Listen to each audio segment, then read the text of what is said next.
वैदिक यात्रा में आप सबका बहुत बहुत स्वागत है। बहुत बहुत अभिवादन। राम राम। पंचवटी की शांत और सुरम्य धरती पर एक ऐसी राक्षसी का आगमन हुआ जिसकी एक इच्छा इतिहास की सबसे बड़ी लड़ाई का कारण बनने वाली थी। कौन थी वो राक्षसी और वो कैसी इच्छा थी, ये जानेंगे हम इस प्रसंग में। अगस्त्य मुनि के निर्देशानुसार राम, लक्ष्मण और सीता गोदावरी नदी के तट स्थित पंचवटी पहुंचते हैं। ये स्थान अत्यंत मनोरम था, जहाँ फूलों से लदे हुए वृक्ष और निर्मल जल की धाराएं बह रही थीं। लक्ष्मण ने वहाँ अपनी कुशलता से पेड़ों की पत्तियों और बांस की एक सुंदर पर्णकुटी का निर्माण कर दिया। उस शांत और पवित्र वातावरण में ये तीनों सुखपूर्वक रहने लगे।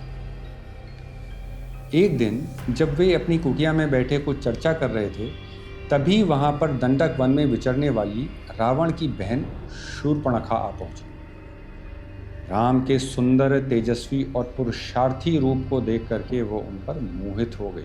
इच्छा रूपी होने की वजह से उसने एक अत्यंत सुंदर स्त्री का रूप धारण कर लिया और राम के पास जाकर के राम का परिचय पूछा। इसके बाद शूर्पणखा ने श्री राम से विवाह करने का प्रस्ताव भी रख दिया और कहा कि मैं ही तुम्हारे योग्य हूँ।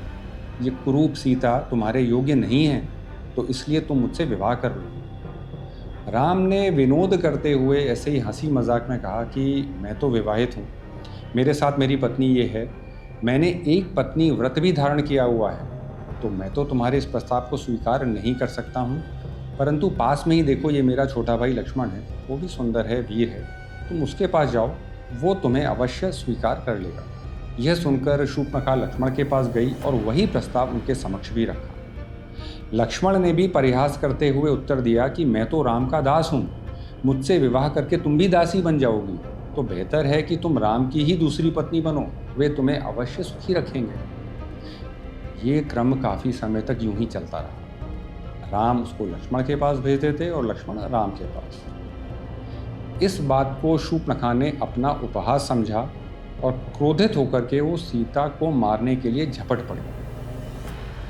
उससे सीता पर आक्रमण करते देख राम ने क्रोध में भरकर लक्ष्मण से कहा कि इस क्रूर राक्षसी के साथ और मजाक करना ठीक नहीं है, अब इसको दंड देना चाहिए।